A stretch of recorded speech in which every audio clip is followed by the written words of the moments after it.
What's up, guys, and welcome back to Anime King. And today I'm going to be giving you part 2 of What If Naruto Was Shadow the Hedgehog. Remember to get this one too. 100 likes as usual. Share this to all of your friends on your social media platform. And also, guys, if you're new and this is the first time hearing my voice, yes, I indeed have 3 more channels which I post What If on every single day for you guys to enjoy. All the links will be down in the description, so go ahead and check out Anime King 2, Anime King 3, and Anime Symbol, and obliterate that red subscribe button and become a part of the Anime King family. So without further ado or wasting any more time, how about we jump right into this brand new episode? Let's begin the intro, guys.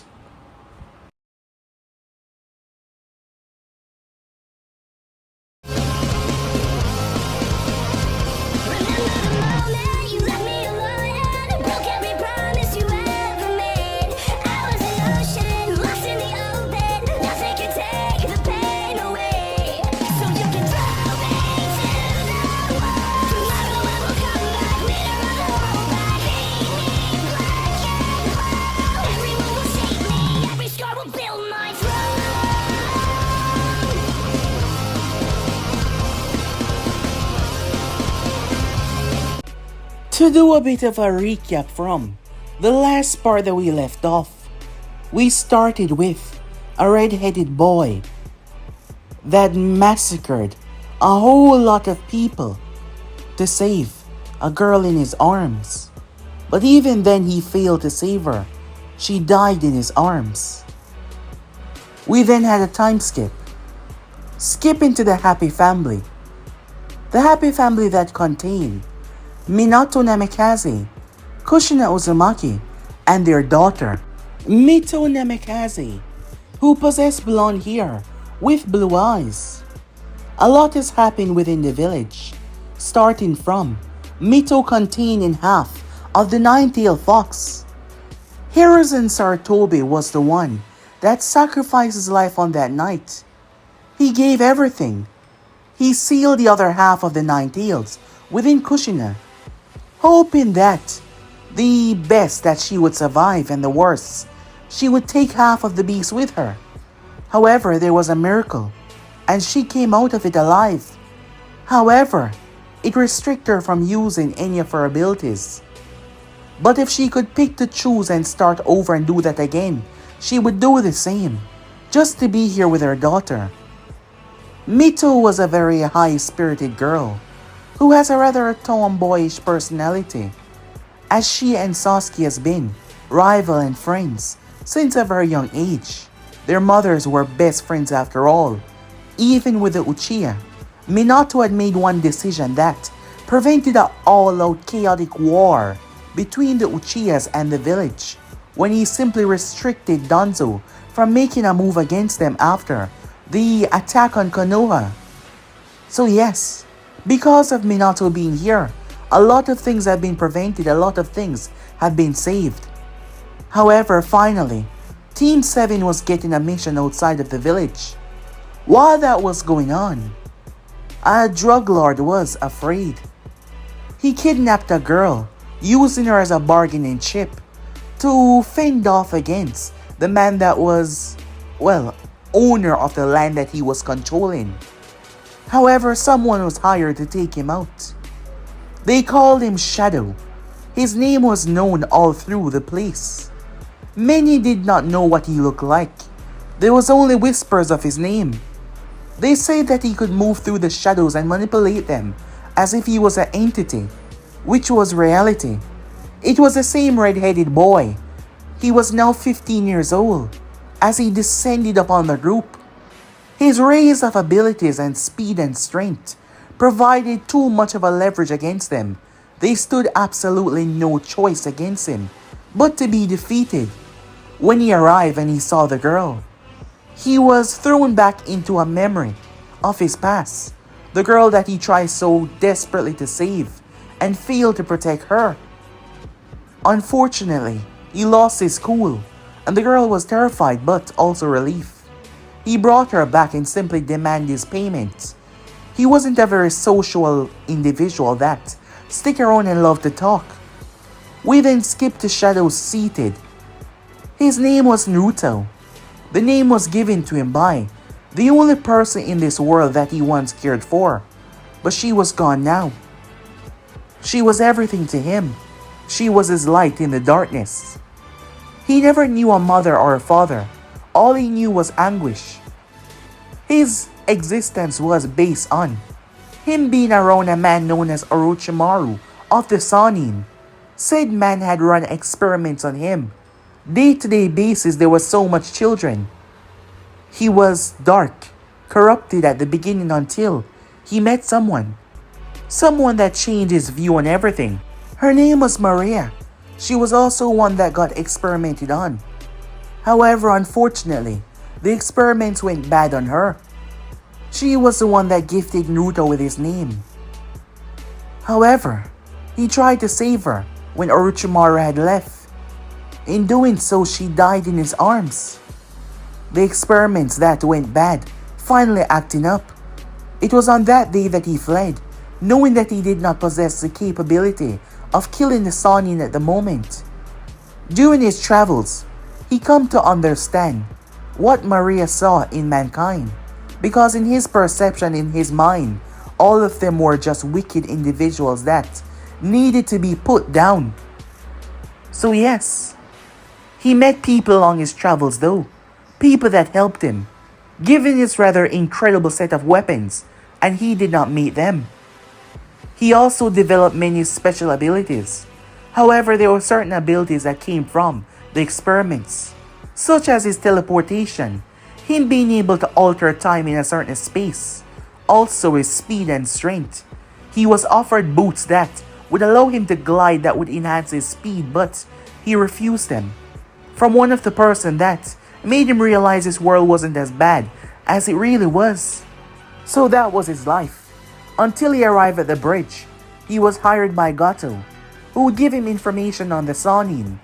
As he went up against Team 7, he first went across Zabuza and Haku.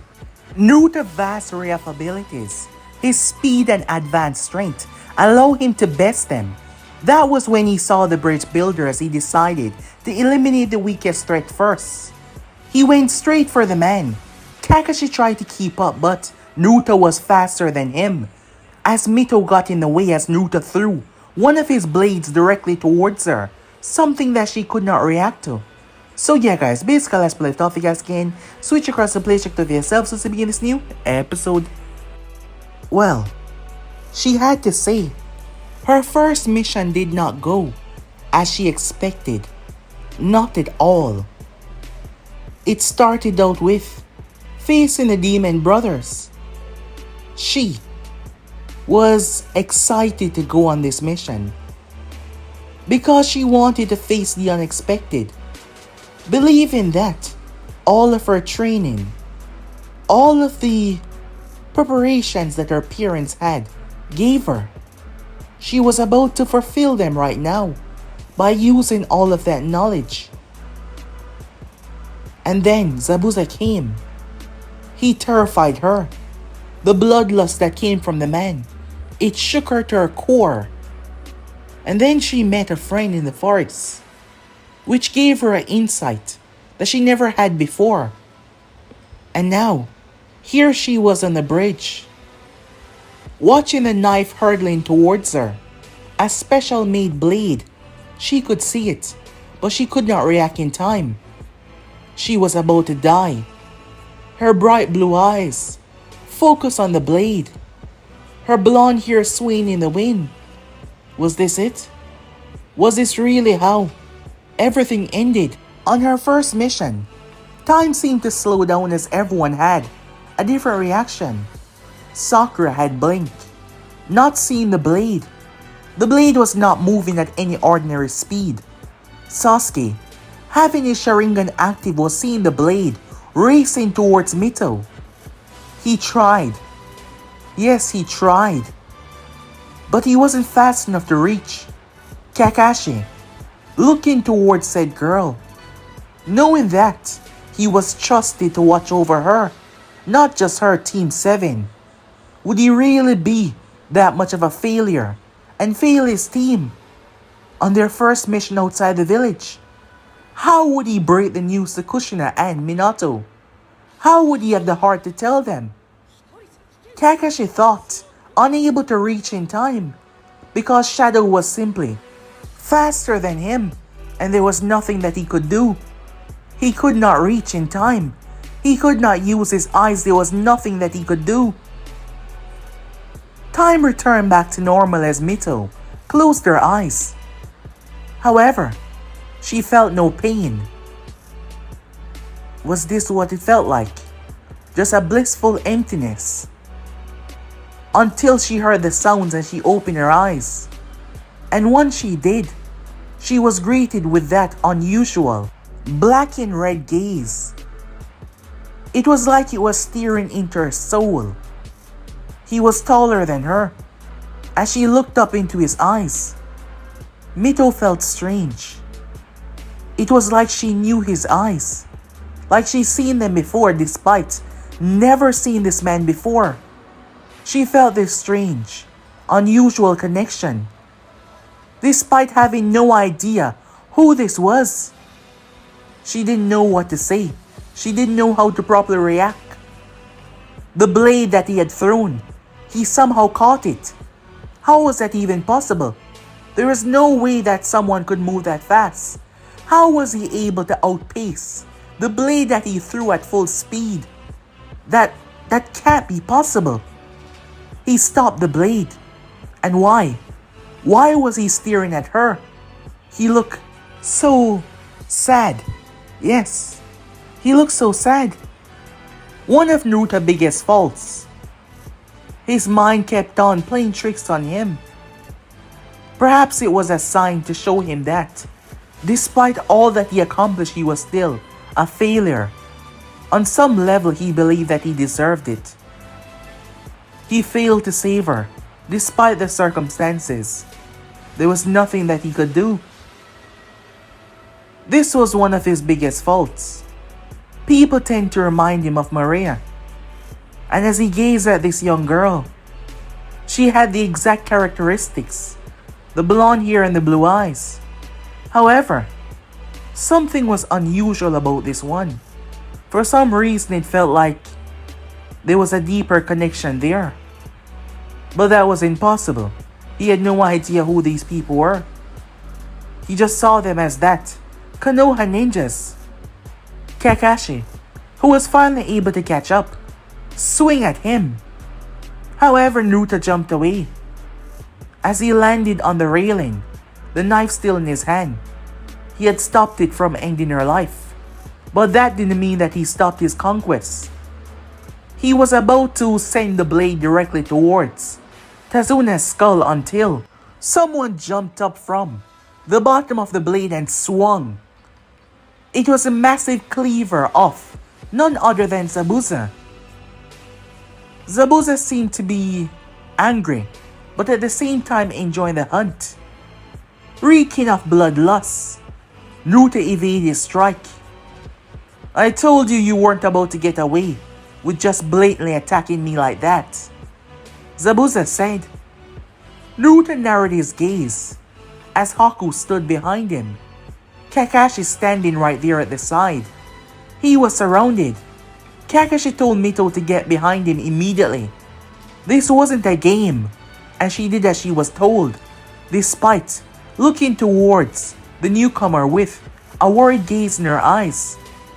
If he wanted to, he could have ended her life, but he spared it. Why?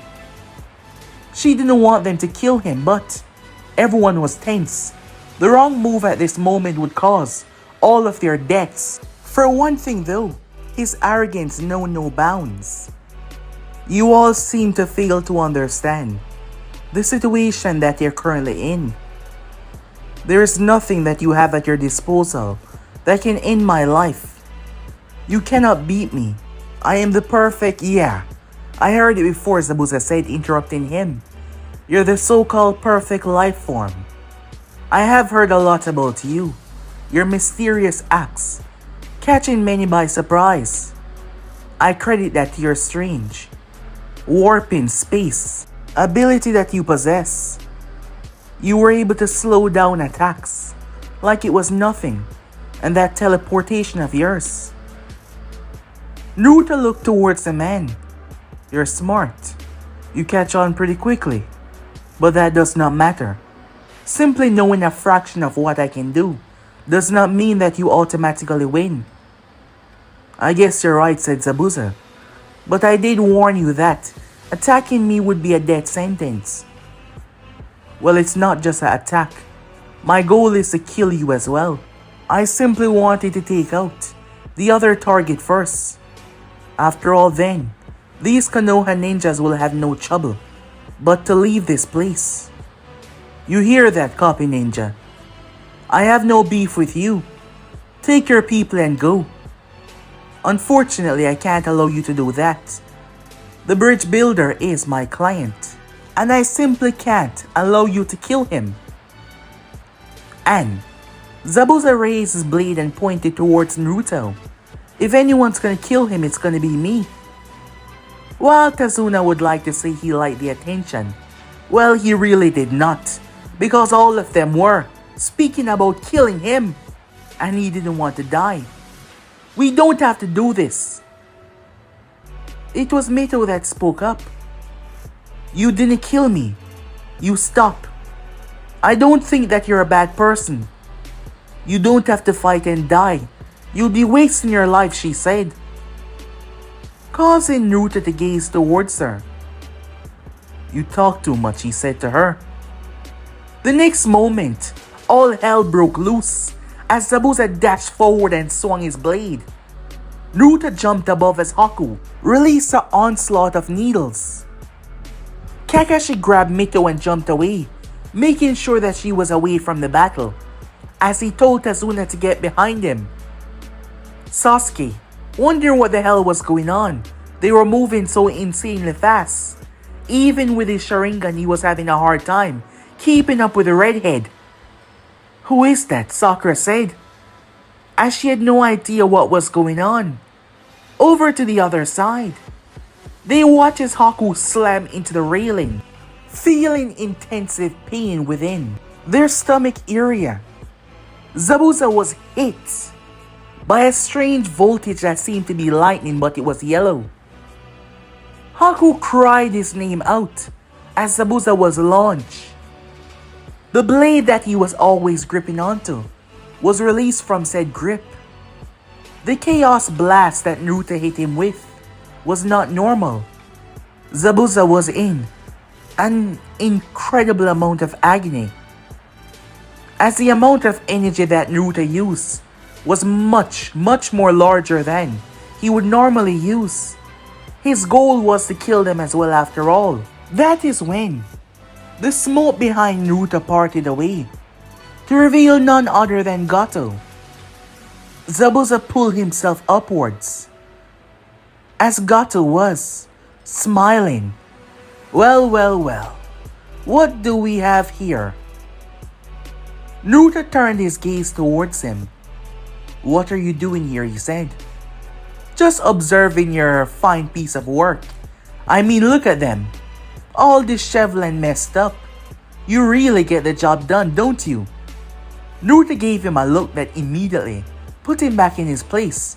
Well, as I was saying, just wanted to see the end of the road for these people.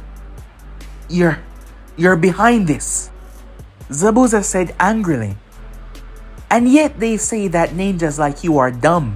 But I guess they were wrong, said Gato with a chuckle.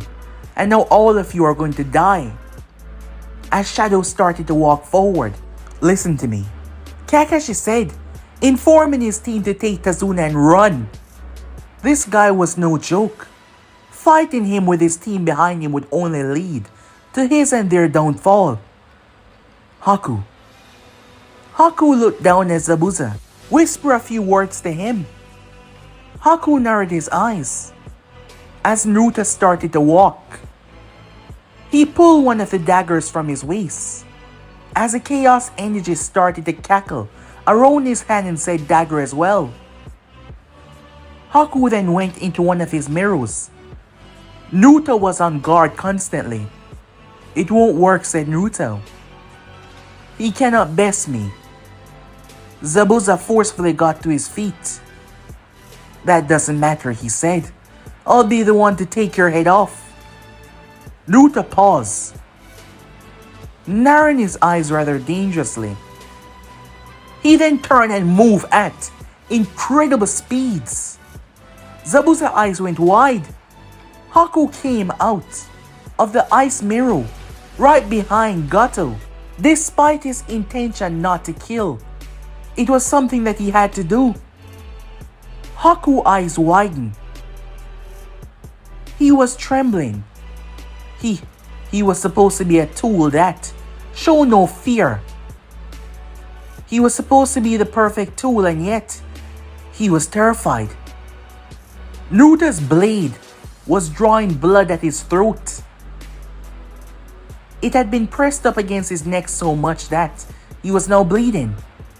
In the span of just the section between them, Naruto was able to reach him. However, Haku had launched the needles the moment he came out. So yes, that was the only reason why he wasn't dead. As the mission was null and void, the needles had pierced Gato's heart. Looking down towards the man angrily, at being here, Naruto started to walk away. Not saying anything, he didn't seem to care that much. The crowd immediately parted away, leaving them to handle the rest. Getting to his feet, Zabuza turned his gaze as Kakashi was now standing alongside him. Foes into friends. I thought it was the other way around. Well, I wouldn't say that we're friends exactly, Kakashi said, giving the man an eye smile, despite the situation. Time skip. Shadow was seated, calm. He was still within the land of Wave. He ransacked everything that Gato had at his place, and he found information that Gato seemed to have been keeping to give him. Shadow looked down towards his hands. He could have stopped Gato's death. Yes, he could. He was faster than that. Not to mention, he could have slowed down the attack. He could have done so many things to stop Gato's death. But that girl, the blonde-haired blue-eye one, he knew that he would have to go through her to get to Tazuna. He could see it in her eyes. He hated that weakness about himself. For the longest time now, despite everything, his mind was still plagued with so many thoughts. Maria, he thought to himself. She was the only reason why mankind was not suffering his wrath. He remembered when he first got free. There were those that tried to mess with him. They met a brutal, disturbing end at his hands, and he didn't care. He slaughtered without remorse. Along the way, though, he met people, pulling out the blade that he had. The man's name was Genrisai Yamamoto. Yamamoto was no normal man. Yamamoto was one of the original. Nearby, he learned the craft when he was young. He was involved with the creation of the 7 ninja swordsman blades. There was a lot of problem going on in his home, and he lost faith in his people and he left. Naruto had met the man. Well, actually, he had found Naruto alone within a cave. He was so kind, he brought him food, ignoring the man at first, not wanting anything. The man wore him down though. He was younger back then, angry at the world, angry at everything. He even thought about killing him, but after his first failed attempt, as things was still new to him, well, he stopped. And he realized that he wasn't so bad. And if he wasn't so bad, maybe they were not that all terrible. And then you remember her words. There are some nice people in this world. People that will make you wonder, how did you ever live without them in your life? As you are to me. He had said that to her, and that radiant smile on her face had filled him with joy. He remembered the hellish torture. He remembered pain that was so stifling that it blacked him out. He remembered screaming until his voice was hoarse. But every single time, she was able to bring him back from the edge, to calm him down, and now granted with these powers, which he could have used to make her life better, she was gone. His sole purpose and goal was to kill Orochimaru. After that, he wasn't so sure. He did what Yamamoto said, made a name for himself and made money, so that he could use that money to get his goal achieved. But he still felt so empty, as he refused to build bond with others. There were others that he met, but they were never truly close. Yamamoto had died. It was natural. He was really old. He passed away, leaving him alone once again. However, he was grown now. His age in this world was something of an adult. Many people died at much younger age. There was no reason for him to sit down and mope about it. So why was he still here? Why was he still in this accursed land? He had no idea. However, he did know though. It was that strange girl. For some reason, it felt like he knew her. And at the same time, he did not. Which was weird. Something he couldn't put his finger on. Hearing movements, he turned his gaze, only to see said girl hopping from tree to tree as she landed a distance away from him. Immediately he rose to his feet as he turned. "Wait!" Mito called out to him, causing him to pause, his back turned to her. "I knew that you were still here," she said, slowly advancing before coming to a stop. He gazed over his shoulder. "How much of an idiot are you?" he said. "I tried to kill you and your team. Why would you come and seek me out, especially alone? Are you that much of a fool? First of all, I'm not an idiot or a fool. Secondly, you had the opportunity to end my life and yet you spared it. And that was the most terrified I've ever been. Thinking that I was just going to die right there and then. However, you prevented my death. You went out of your way to stop my death despite working for the enemy at the time. But now that Gato is no longer a problem, I suppose, there is no need for us to be enemies. Just like what happened with us in Zabuza. Not only did you spared my life, but you also allow me to prevent events that would lead to me killing someone I've come to see as a friend." She was talking about Haku. He turned as he started to walk away. "Wait!" she said, stopping him once again. "It's strange.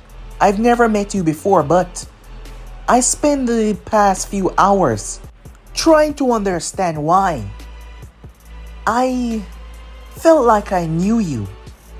And now I get it. You look like my parents.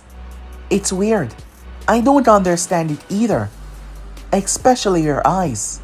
However, your eyes are filled with so much sorrow and sadness that it seemed to be drowning through your entire soul," she said, looking at him. She could be a real insightful person when she wanted to be, and it was coming out in her words. "I don't know why I feel this way, why I even believe that I know you," she said, looking at him, "because I've never met you before, and I doubt you've ever met me before. But there is something strange that is going on here. I just feel it. And whenever I have feelings like these, they tend to become reality," she said. "Are you done?" He turned and faced Mito. "There is nothing holding us together. There is no connection." he said, stepping towards her. Me saving you is not what you think it was. It was a mere accident that led to your life continuing. So do not seek me out. Do not follow me, he said. Because you won't like the result if you try to understand what exactly I am, he said. Despite his words, Mito wasn't afraid. No standing distance away from him. I know you won't hurt me, she said. I just know it. She had no idea who this was, yet this feeling she could not shrug off. It felt like she knew this person, like they were tied by blood or something, but that was not possible. She was the only child of her parents, and yet, as she looked at him, he reminded her of her parents, which was strange. His gaze, his features, not to mention, he had red hair like her mother. That is when she noticed, with him being close, there was a mark. Yes, there was a strange mark on his neck. A mark, a birthmark. It seems like a hand, without the pinky finger.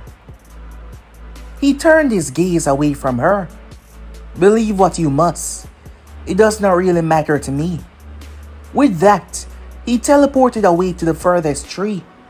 She saw him landing on it before he vanished once again, out of her line of sight.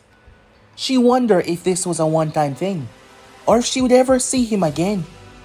As she gazed upwards, she was a sensor, just like her mother, a very powerful one, a very special one. Her sensory abilities were constantly advancing. It hailed from her Uzumaki lineage. Strangely enough, before this mission her sensory ability wasn't that powerful. However, the experience, the growth, was helping her greatly. That is how she was able to find him.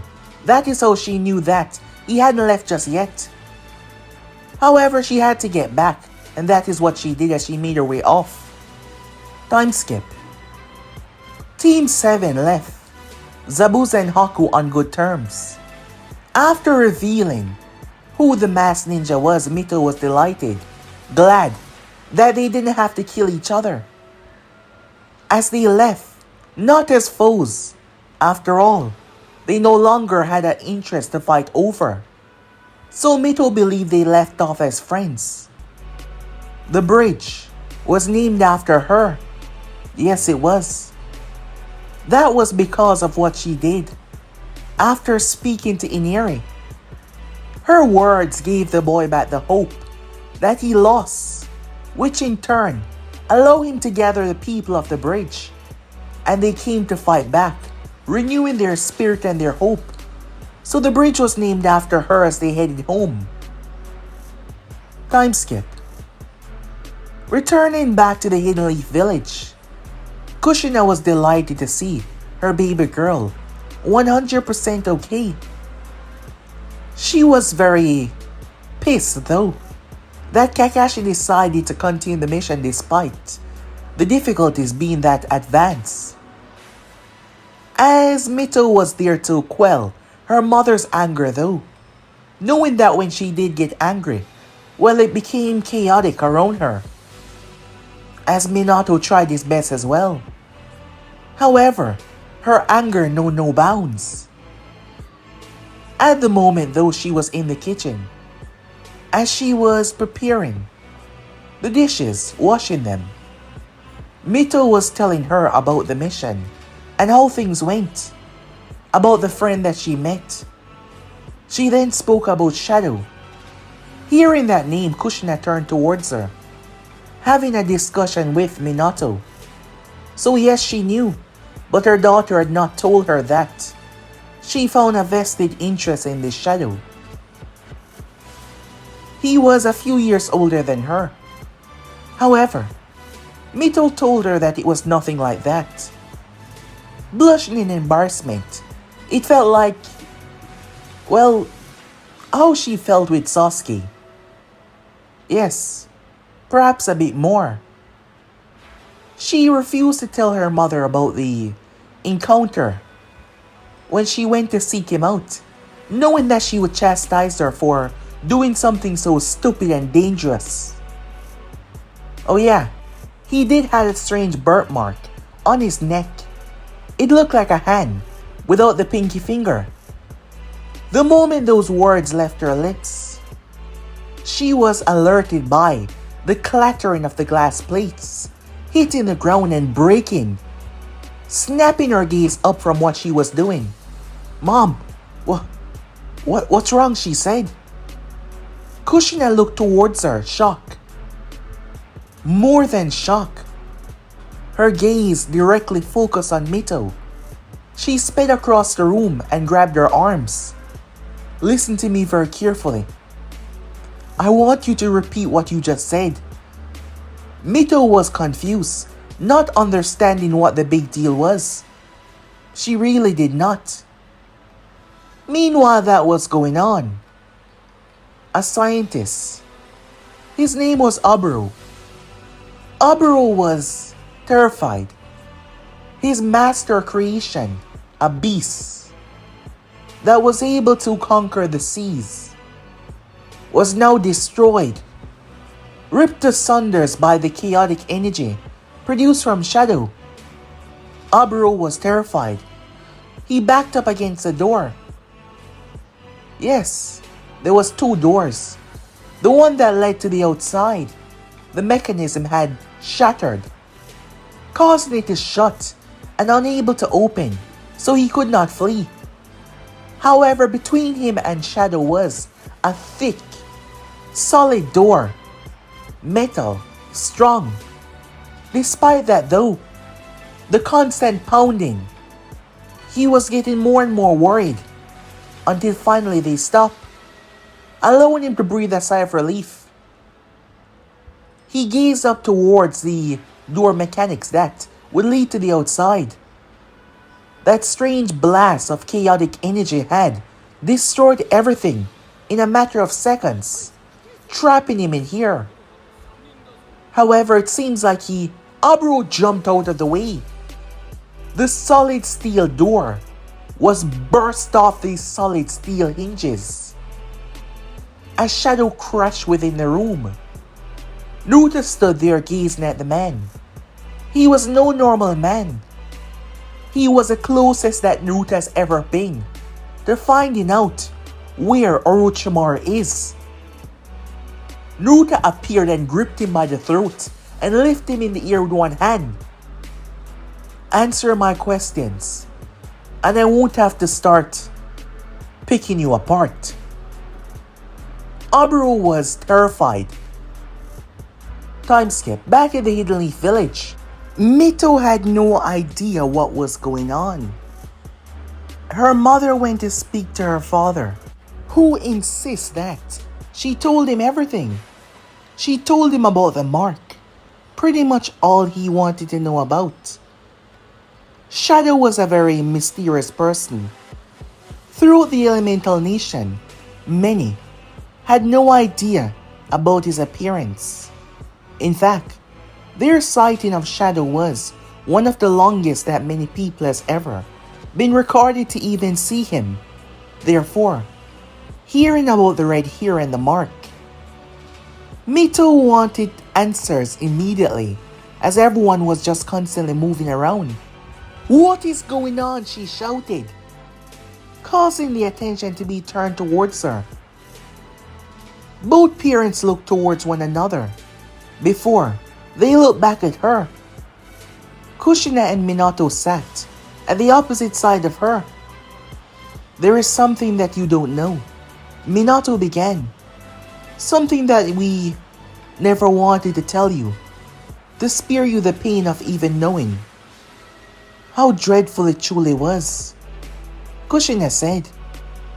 She could see the hurt in both of their eyes, and now she was getting worried.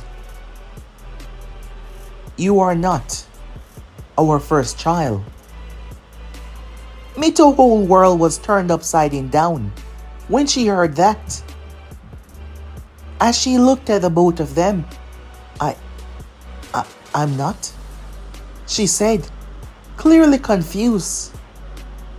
4 years before we had you, we had a boy, red hair like mine, and blue eyes like your father.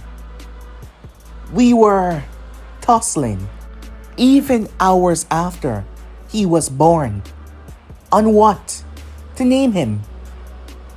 We were going to go with either Menma or Naruto. It was the same exact book that they got the name Naruto from, which Maria got the name Naruto from. There wasn't much reading material there. There wasn't much to give them joy. The Sanin wanted them in a state of despair, for them to be constantly pushing to find the depths of their abilities. No slacking off. However, there were some. She read about the hero in that book, the MC, and thus she gave him the name Naruto. The name Maria was something that she had. After all, unlike most of them, Maria was actually taken. Granted, she was an orphan, but she knew her name. Yet, Shadow and the others were known as 1, 2. It went up to the number of the last child. And Naruto had been number 3. Yes, he had been. So yes, he never had a name before. Maria had named him Naruto. However, Minato and Kushina had liked the name as well, after reading Jiraiya's book. Mito stood there baffled and shocked as they told her when she gave birth to Naruto, the seal was acting up. The Ninetales was trying to break free. They hand him off to the nurse to make sure that everything was okay after the mother had checked on her child. That is when she saw the mark. Naruto was born with a special birthmark right at his neck. The same exact spot that Mito described. It looked like a small little hand without the pinky finger. However, after Minato was finished, ensuring that the seal would not break, and he went to check on his boy, they found the nurse dead. Yes, she was dead. They searched for years upon years. However, they were unable to recover anything that led to their child. They mourned for years, going through the motion, going through life. Their friends, comrades were all there for them. Someone stole their child. The person had to have a vast amount of intellect on everything that was taking place. A lot had happened. However, through all that time, they never lose hope, believing that he was out there somewhere. But as the time went by, as they were gifted with their beautiful daughter, as they came back, having a family, always regretting not having Naruto within their life or Menma, they were still tossing up the name, of course. So yes, she was not the firstborn. She had a brother. Hearing that, Mito decided to come clean and tell them why. She even brought anything up about Shadow, that he even looked like them, and she felt this weird connection. Her parents were not too happy that she simply followed someone that was the enemy. However, her doing that gave them something that they've lost a long time ago, the hope that they would find him. After all these years that had passed, he would be 16 years old right now. Yes, Shadow possessed unusual eyes from what Naruto had possessed. Then again, his abilities. How did he even got those? His history, his background. There was a small percentage that they were right. Then again, the mark. Something like that wasn't common, right? And the hair color either, like Kushina. However, it was hope. Something that they hadn't have in a long time, that they would ever find their son. As Mito digested that information, she was now angry at herself for letting him go. Not that there was much that she could do to actually stop him, but now she knew why she felt so connected to him. Now she understood it.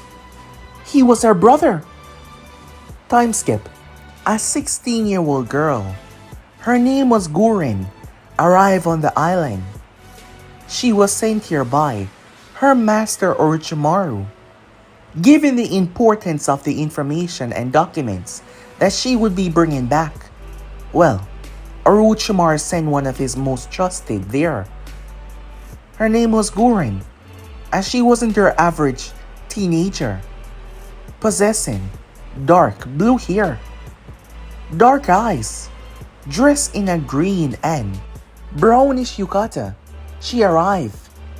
However, she was not greeted by anyone, which was a bit odd.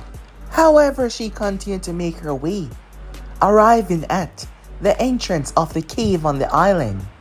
It looked like a cave, but the system was built underneath. That is until she saw a shadow looming over her that was not a part of the structure. When she gazed upward, she was greeted with those black and red eyes looking down towards her. It took you long enough, Naruto said, jumping down from the perch as he landed in front of her. You, Gorin said, knowing who he was. Information like this was given to his most trusted, like a team known as the Sound 4, Kimimaru, Kabuto Yakushi, and Gorin. So yes, she knew who Naruto was. However, she did not expect him to be here. This was bad. Really bad. Immediately, she protected herself, as there was a layer of specialized crystals that covered her body. They were immensely durable and powerful enough to brace her from very powerful attacks. So as she stood there, gazing towards the mysterious shadow, she knew that he's been hunting Orochimaru. The Sannin went up against him in the past. She didn't have the exact detail about what transpired in that battle. However, given Orochimaru, avoiding the situation, she believed that this one was more special than the others.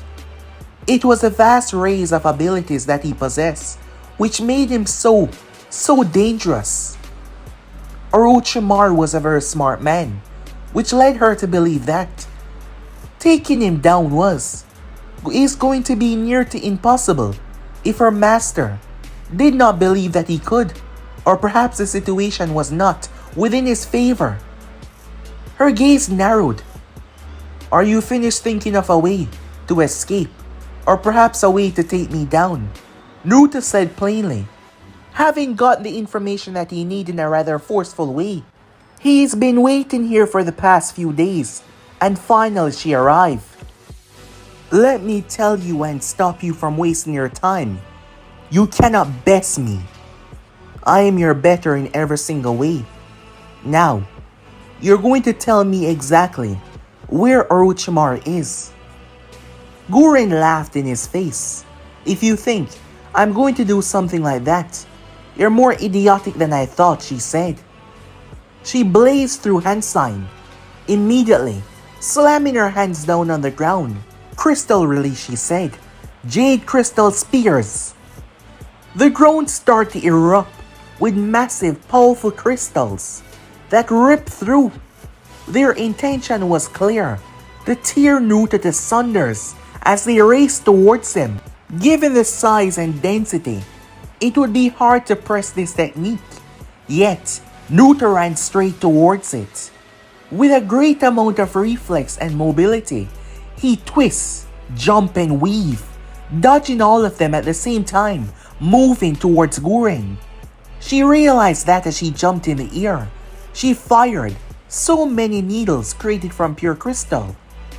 Naruto pulled his blade out and spun it at an incredible speed, deflecting all of them, showing just how powerful the blade that he had was. Gorin created a crystal around her arm that acted as a blade. Both her and him clashed in mid-air. Her eyes widened. Such strength, she thought.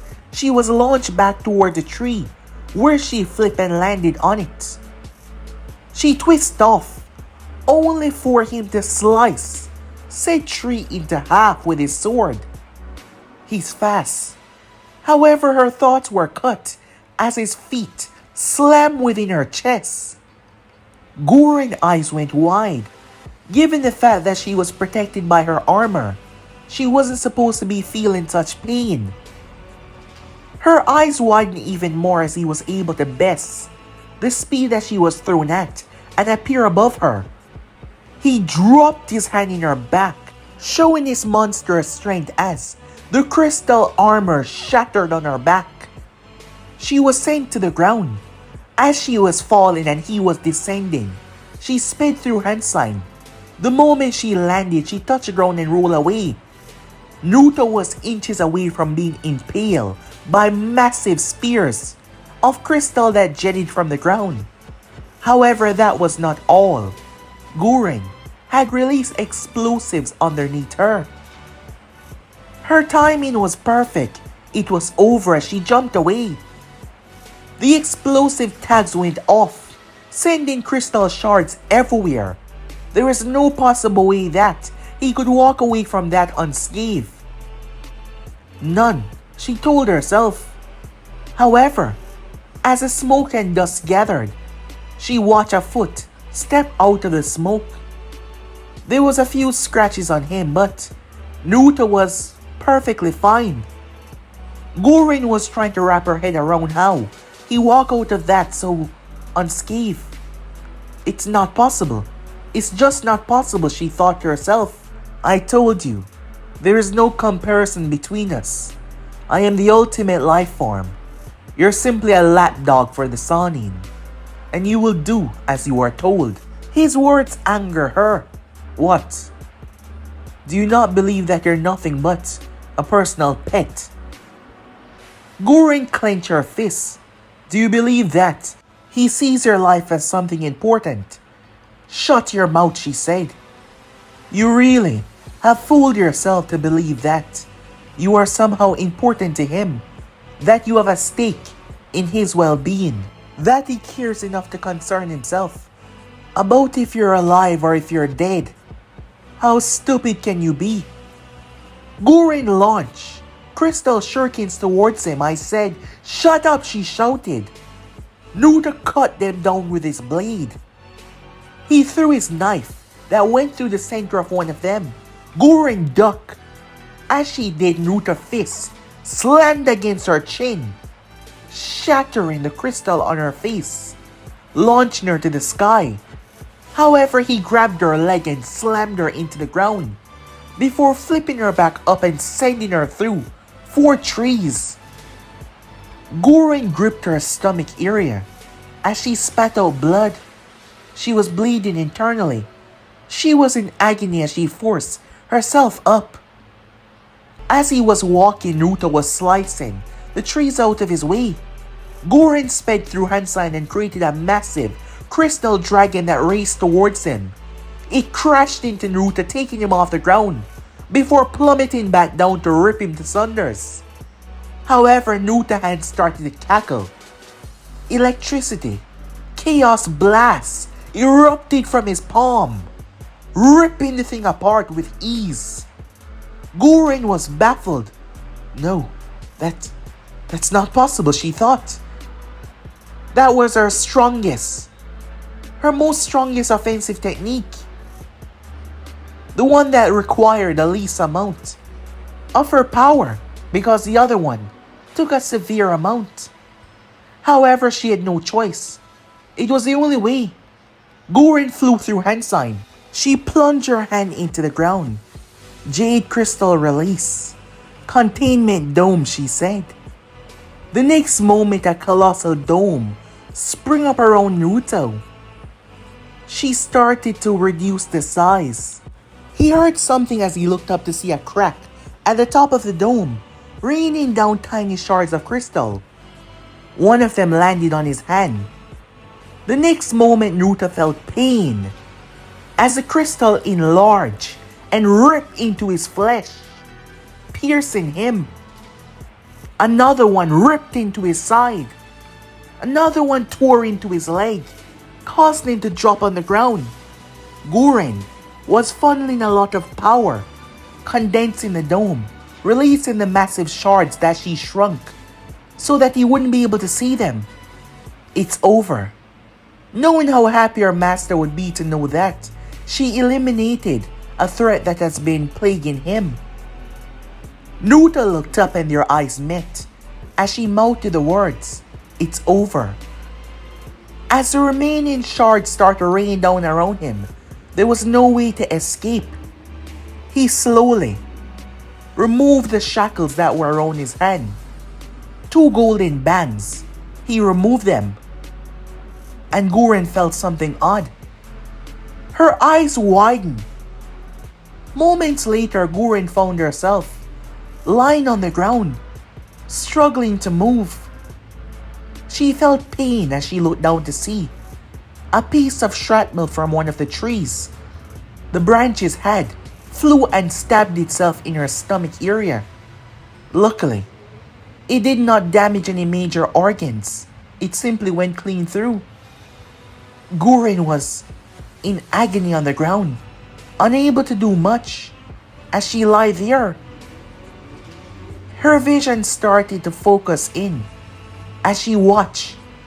He was slowly advancing towards her, the lightning radiating around him, his power surging to unbelievable heights. However, he placed the rings back on his wrists. Placing them back on, his power seemed to return back to normal.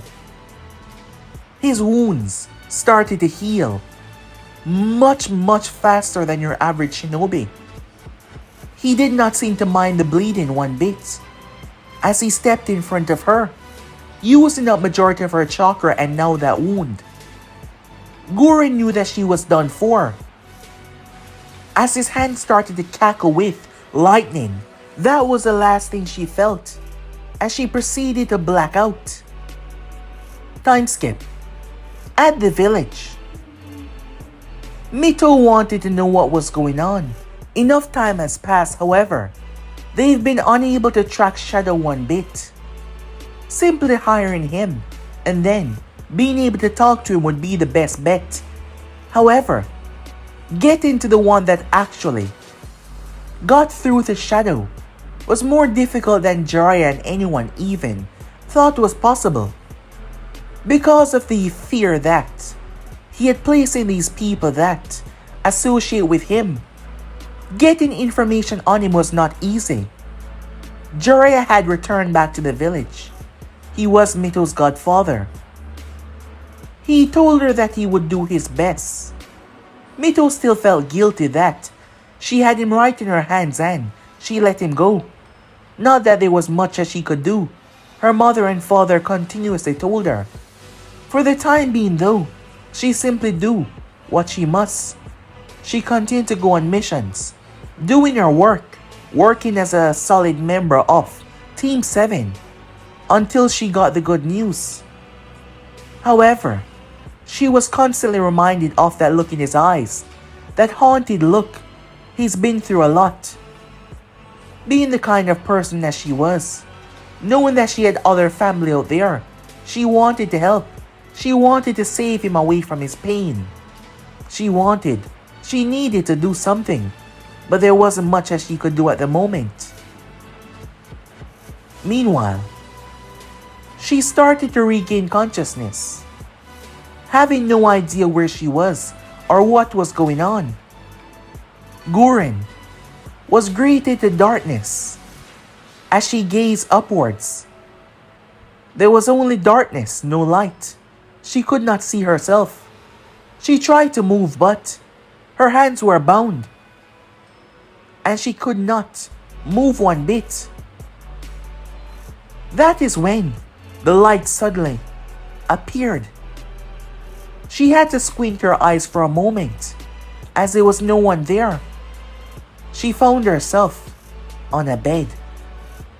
Looking down, there was a bandage wrapped around her stomach area. Her shirt was still on, just brought up slightly. She remembered everything, remembering the battle down to the last detail. She was strapped to a bed. Looking at her hands, the cuffs weren't normal. They were suppressing her chakra. She gazed around as the room was rather bland, nothing special. Just a bed and a table and a lamp, and 2 doors. One of them had to lead to a bathroom, she believed. Where was he? What game was he playing? Not revealing himself. As she tried to locate him, but having difficulty doing so. Gorin froze as she heard the voice behind her, being able to get off the bed but not move much further. As she did not even look down, he came in too quickly. She spun around.